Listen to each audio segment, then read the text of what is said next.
Question देखिए, कह रहा है कि 2 blocks of mass m and 2m are connected to blocks of mass m and mass 2m are connected to a string, और string आपकी कैसी है, मासलेस। वैसे भी स्ट्रिंग का मास हम कभी लेते नहीं है, स्ट्रिंग कैसी है, मासलेस है। which passes which passes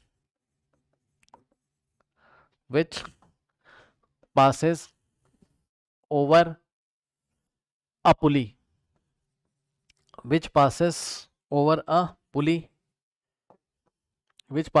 a pulley on a smooth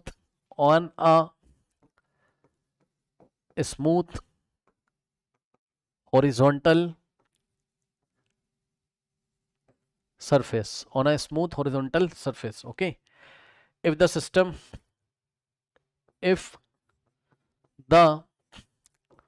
whole system is rotated by constant omega,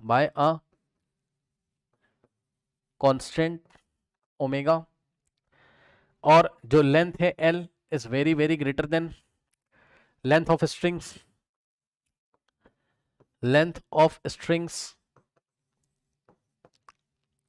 find acceleration of the blocks, find acceleration of blocks। देखिए क्या सवाल है आपका, क्या चल रहा है। ये एक हॉरिजॉन्टल सरफेस है इस तरीके से, ठीक, और इस हॉरिजॉन्टल सरफेस में ये आपका इस बार एक्सेस कहीं बाहर बना हुआ है, ये एक्सेस ऑफ रोटेशन है, और ये यहाँ पे देखिए स्ट्रिंग लगी हुई है और ओमेगा से इसको घुमा दिया जाता है, ठीक, और यहाँ पर एक पुली फिक्स है। सुनो, सरफेस पे एक पुली फिक्स है, और इस सरफेस में एक स्ट्रिंग लगी हुई है। तो ब्लू कलर से मैं एक स्ट्रिंग आपको दिखा देता हूँ, ये घूम के ऐसे करके आएगी, और यहाँ पे 2 ब्लॉक्स रखे हुए हैं, मास m और मास 2m के, ठीक। तो मास m और ये हो गया मास 2m, सही है। ये हो गया मास आपका कितना, 2m, ये हो गया मास m, और ये हो गया मास आपका क्या, 2m, सही है। अब क्या किया गया है, ध्यान से समझिए कि ये जो स्ट्रिंग की लेंथ है ये it is very very greater than, ये वाली L very very greater than this length and this length. तो आपको ये दोनों लेंथ नहीं लेनी, मान लो इसकी लेंथ x है और इसकी लेंथ y है, तो मैं आपको बता दे रहा हूँ क्या कि L is very very greater than x and y।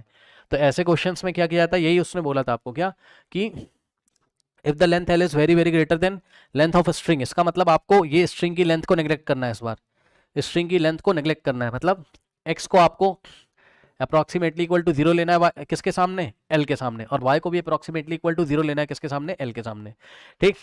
तो जब ये पूरा सिस्टम रोटेट करोगे, क्या चल रहा है, ये इस तरीके से देखिए, ये एक हॉरिजॉन्टल है, यहाँ पे एक ये वाली एक्सेस ऑफ रोटेशन लगी हुई है, ठीक, और ये एक पुली यहाँ लगी, पुली में ऐसा डोरी फंसा के 2 मासेस रखे गए और इसको ओमेगा से घुमा दिया था, तो ये पूरा सरफेस ऐसे ओमेगा से घूमेगा इस तरीके से। तो ये दोनों मासेस ओमेगा वेलोसिटी से ऐसा सर्कुलर मोशन करेंगे, ठीक है ना। और आपको ये बताना है कि एस्केलेशन दोनों ब्लॉक्स का कितना होगा। अब आपको थोड़ा समझना है, ठीक। जब ये सिस्टम ऐसे चलेगा तो क्या होगा, ये 2m मास उधर भागेगा बाहर की तरफ a एस्केलेशन से, समझिएगा जरा, ये 2m मास उधर भागेगा a एस्केलेशन से और m मास इधर भागेगा a एस्केलेशन से। अब कुछ लोग कंफ्यूज हो गए होंगे, भैया कुछ नहीं किया उसने, जो आप पीछे पुली पढ़ के आए हो, वही तो सवाल है, और क्या हो गया, पीछे आप ये पढ़ के आए हो क्या कि अगर इधर मास m होता है और इधर मास अगर 2m होता है, ठीक, तो जो भारी होता है ये 2m, तो ये a एस्केलेशन से नीचे उतरेगा तो a एस्केलेशन से ऊपर चढ़ेगा, वही तो हो रहा है। जब आप इसको ओमेगा वेलोसिटी से घुमा दोगे इस तरीके से बहुत तेजी से, तो ये बाहर भागेगा a एस्केलेशन से, तो ये इधर अंदर चढ़ेगा a एस्केलेशन से, बस कुछ नहीं किया। जो सिस्टम ऐसे दिखाया जाता था उसी को लाके एक हॉरिजॉन्टल पे रख दिया, और जब आप घुमाओगे इस तरीके से तो सेंट्रीफ्यूगल फोर्स बाहर मिलेगा, ऐसा आप सोचो, ठीक। तो ये बाहर भागने की कोशिश करेगा a एस्केलेशन से, तो ये जब खींचेगा इस स्ट्रिंग को तो ये अंदर आएगा a एस्केलेशन से, यही ए एस्केलेशन की वैल्यू आपको यहाँ पर बतानी है, ठीक। तो यहाँ पर अब देखिए किस तरीके से करेंगे नाउ। अब देखिए यहाँ से मैं एक्स और वाई हटा दे रहा हूँ, या आप एक काम कर लो, इसका फ्री बॉडी डायग्राम बना लो, 2m का फ्री बॉडी डायग्राम। ये आपका 2m है इस तरीके से, ठीक। इसका वेट कहाँ लगेगा, नीचे 2mg, ठीक। इसको सरफेस से नॉर्मल मिलेगा ऊपर n, और ध्यान से चेक करो ये स्ट्रिंग पूरी एक है तो इसको टेंशन अवे मिलेगा ऐसे, ठीक। तो इसको टेंशन मिलेगा t, सही है। और बाहर की तरफ क्या लगेगा, एक, आप एक काम करो जो ऑब्जर्वर है उसको यहाँ पर लाके बिठा दो आप, ठीक। फिर इस सिस्टम को देखो, फिर इसकी स्टडी करो। तो जो बंदा है वो इसको जब देखेगा तो इसको बाहर की तरफ एक फोर्स नजर आएगा, और वो फोर्स सेंट्रीफ्यूगल फोर्स होगा। कितना हो जाएगा वो, एम आर ओमेगा स्क्वायर, लेकिन आर की जगह हम एल लेंगे। यहाँ से यहाँ तक का डिस्टेंस कितना लोगे, एल, क्यों, क्योंकि इसको आपको नेग्लेक्ट करना है, ये सब डिस्टेंस नेग्लेक्ट करना है। तो यहाँ से यहाँ तक का रेडियस वो देखने में एल छोटा लग रहा है, वो बहुत बड़ा है इसके कंपेरिजन में, ठीक। सो एम, और रोटेशन की रेडियस कितनी हो जाएगी, एल। सो एम एल और ओमेगा स्क्वायर, ये लीजिए, ठीक। ये हो गया आपका ब्लॉक नंबर 1 का free body diagram.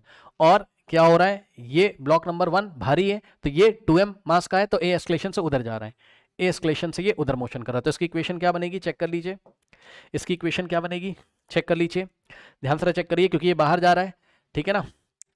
O I am very sorry, 2m mass का है तो m r ओमेगा स्क्वायर लगाओगे, m की जगह 2m, r की जगह l और ओमेगा स्क्वायर। अब ये बाहर जा रहा है तो ये वाला फोर्स, क्योंकि वो कह रहा है ना कि भैया वो इसका एस्केलेशन बताओ, ये बाहर जा ही जा रहा, पक्का बाहर जा रहा है, तो इसका जो टेंशन है ये इसको नहीं संभाल पा रहा है।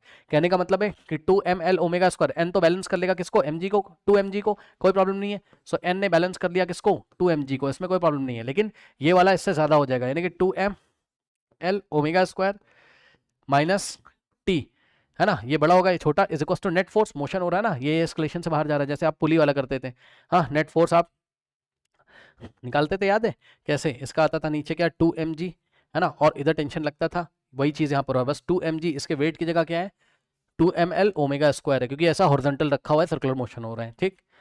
तो इस पे सेंट्रीफ्यूगल फोर्स ऐसे बाहर लगेगा नाउ। तो 2ml omega square minus t is equals to क्या हो जाएगा, नेट फोर्स, और नेट फोर्स किसके इक्वल होता है, m इंटू ए के, और एस्केलेशन कितना है, a। ये लीजिए, क्या दिक्कत है, क्या दिक्कत है, ठीक।